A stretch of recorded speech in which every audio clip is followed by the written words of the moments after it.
Watch. Teresa Giudice still not having Melissa Gorga as a bridesmaid?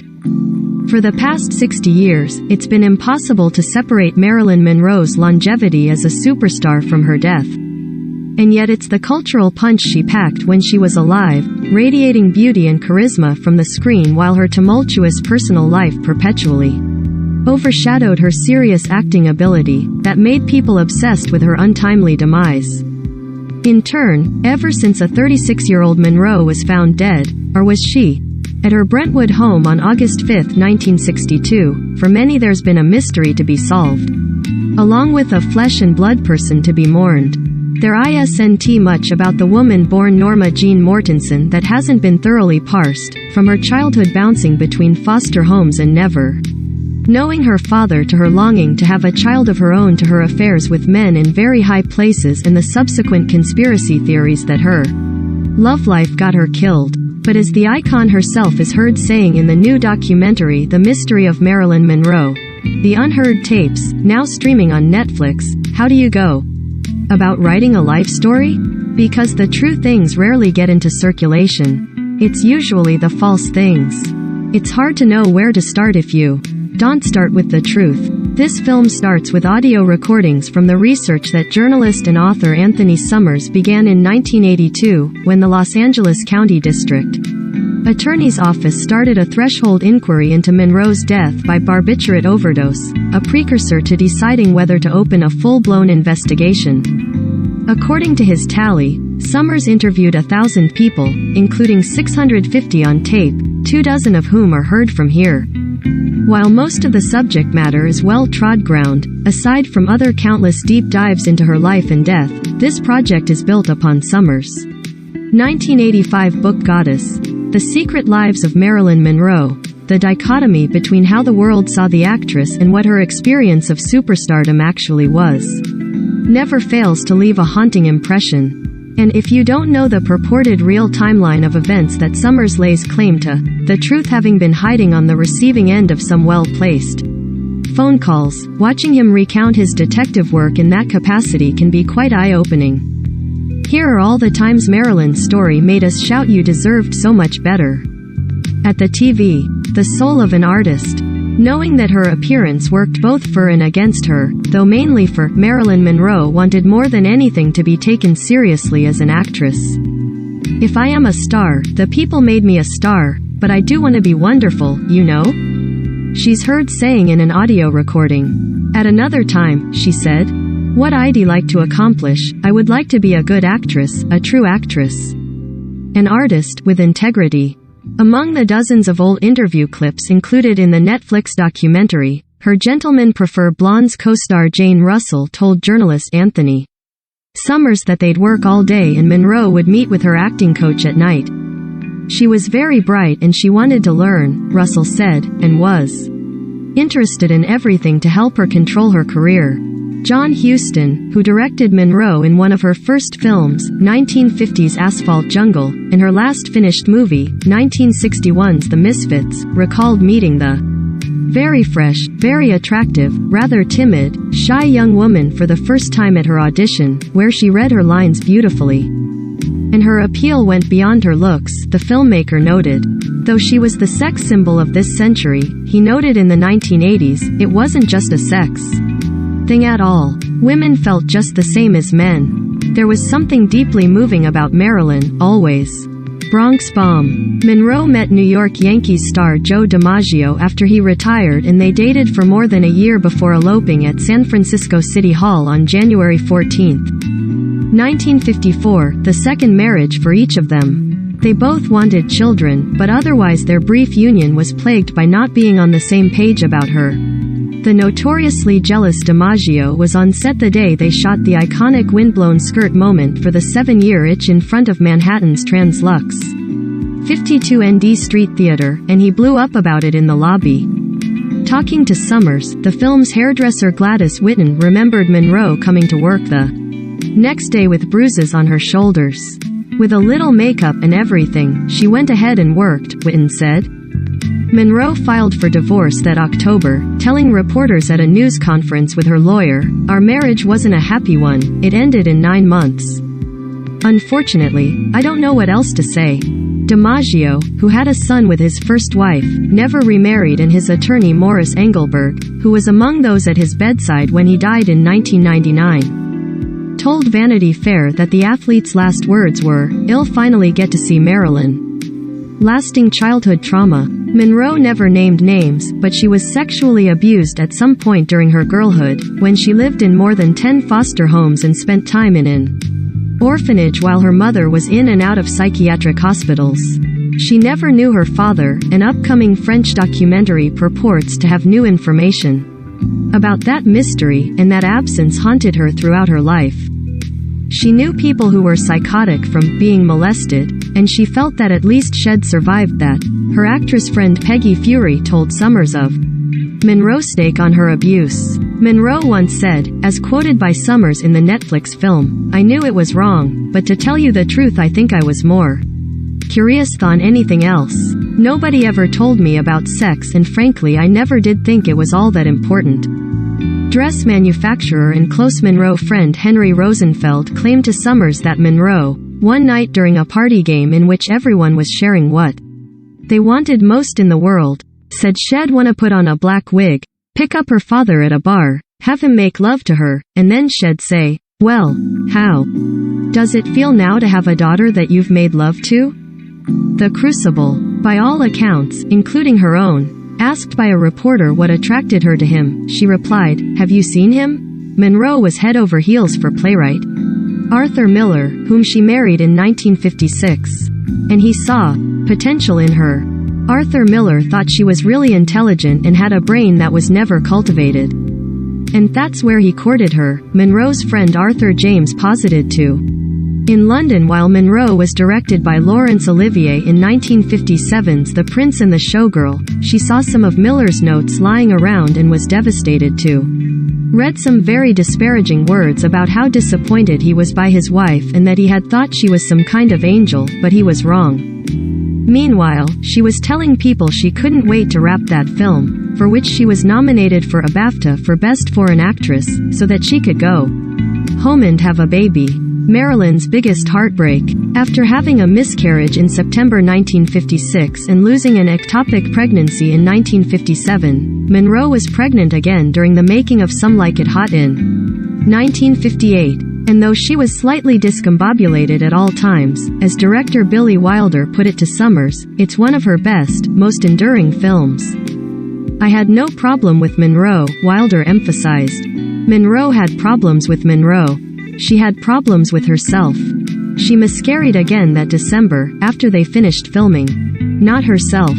When Monroe reported for work on The Misfits, which was written by Miller, she was drinking heavily and abusing drugs, amphetamines to stay up and barbiturates too. "Very soon we were aware that she was a problem," director John Huston told Summers.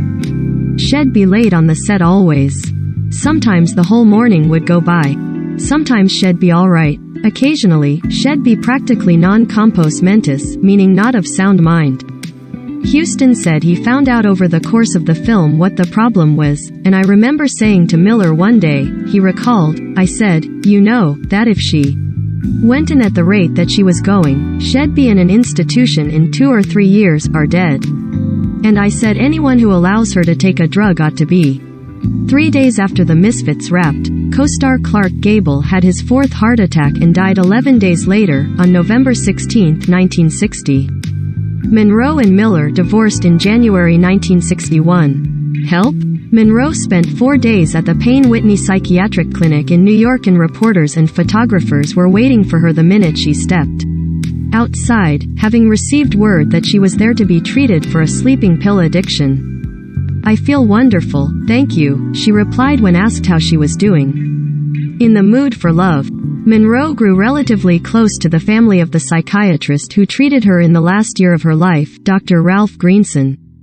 He died in 1979, but his wife Hildy, daughter Joan and son Danny all spoke to Summers for his research into the actress' last days, which, as he explains at the beginning of the film, were inextricable from her early days. Danny Greenson told Summers his father had never had a patient die by suicide, and that he never treated anyone as unorthodoxly as he did Monroe. His feeling was that, because of who she was, she could never be hospitalized, Danny said, so given that he couldn't do that, his feeling was the best shot he had was to try to tether in this highly unusual, unorthodox kind of way that he did, including making house calls. The Sun admitted that he always thought the Hollywood crowd was full of crap, but he liked Monroe, and he appreciated that she shared his left-leaning politics. Joan recalled Monroe telling her about a really terrific, really neat, cute new man in her life, whom the actress said was too important to identify. Instead just calling him the General. An affair to remember. According to multiple Kennedy and Monroe biographers, the actress' alleged affair with John F. Kennedy continued into his presidency and was largely conducted out in California. He would go out there ostensibly to visit his brother-in-law and Rat Pack member Peter Lawford, who'd throw debauched parties at his Malibu home. A.S. remembered to Summers by Dean Martin's ex-wife Jean Martin. But the General Monroe referred to was believed to be U.S. Attorney General Robert F. Kennedy, John's younger brother and a married father of 10 with one on the way. When he was assassinated in 1968, Peter would obviously be sort of pimping for both Kennedys. Jean said of Lawford planning gatherings that served as a convenient place for illicit meetings. They would do it just as soon in front of anybody. Wives, such as herself, could be in the other room. Monroe spoke quite openly about her feelings for Bobby Kennedy, her friend Arthur James told Summers. Oh, nothing but love. Nothing but admiration. In the wrong place at the wrong time. It being in the middle of the Cold War, the FBI kept a file on Monroe primarily focused on left-wing politics and any possible communist ties or sympathies on her part. Miller had been a member of the League of American Writers, which included a number of communists, from 1935 until 1943, and he ended his friendship with Elia Kazan after the director named names for the House Un-American Activities Committee. In addition to that scrutiny, Monroe was also caught in the middle of the Kennedy administration's ongoing feud with Union leader Jimmy Hoffa, who had helped amass support for JFK's election but was then targeted by Bobby's Justice Department. So, he hired a private investigator to dig up dirt on the brothers. According to the Pie, Fred Otash, and that included bugging both Lawford and Monroe's homes. Meanwhile, Monroe had finally treated herself to what was supposed to be a place of refuge, her house in Brentwood. My father encouraged that she alone as a person could own and put down roots and have her own place, Joan Greenson recalled. She was excited about establishing her own sort of family. Last picture show. Monroe had started shooting Something's Got to Give, incidentally co-starring Dean Martin, in April 1962. As relayed by George Cukor's nurse, Robin Thorne, too. Summers, the director had guessed that Monroe would end up the most popular actress of her generation, if not the whole century, but he felt her best work wouldn't come until later in life. She had a great, untapped dramatic talent, he once said. John Huston had also said of Monroe that she went right down into her own personal experience for everything. She would reach down and pull something out of herself that was unique and extraordinary. She found things about womankind in herself. She had no technique, it was all the truth. It was only Marilyn, but she was like yesterday's news. A couple months after Monroe's infamous performance of Happy Birthday for President Kennedy at Madison Square Garden on May 19, 1962, according to multiple accounts, Bobby told her to never call either him or John again. She was hurt, terribly hurt when she was told directly never to call or contact again, Robert or John, her friend Arthur James told Summers. That was in order. Jack didn't contact her, Bob did. And that's what killed her. The dispute over Marilyn's final hours. According to the original account of Marilyn's final hours, her housekeeper Eunice Murray recalled the actress retiring to her bedroom at 8 p.m. on August 4, 1962. At around 3 a.m., Murray woke up and saw that Monroe's bedroom light was still on. The door was locked and there was no answer, so Murray called Drive. He then drove the mile and a half to Monroe's house and could see through her bedroom window the star lying in bed on her stomach. Police were called at 4:25 a.m. But Summers uncovered an alternate version of events, one in which Monroe was technically still alive during the ambulance ride to St. John's Hospital in Santa Monica, and after she died she was transported back to her house.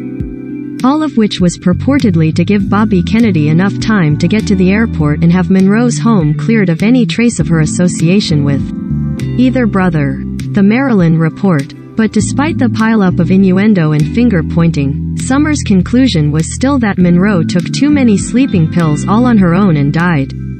Whether she intended to kill herself or it was an accident remains the unsolvable mystery, though the heartbreaks leading up to that night always seem to add up in a way that suggests she was unhappy enough not to have cared what happened to her. Noting how wonderful Cukor had been to her on the set of Something's Got to Give, which was never finished, Monroe said, "To be happy is almost as difficult as trying to be a good actress.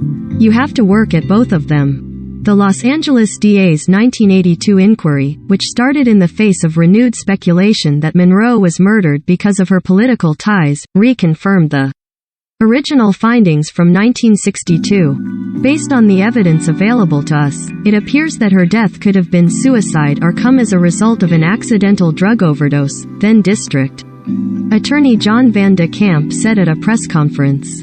"Permit me to express a faint hope that Marilyn Monroe be permitted to rest in peace." The Mystery of Marilyn Monroe, The Unheard tapes is streaming on Netflix.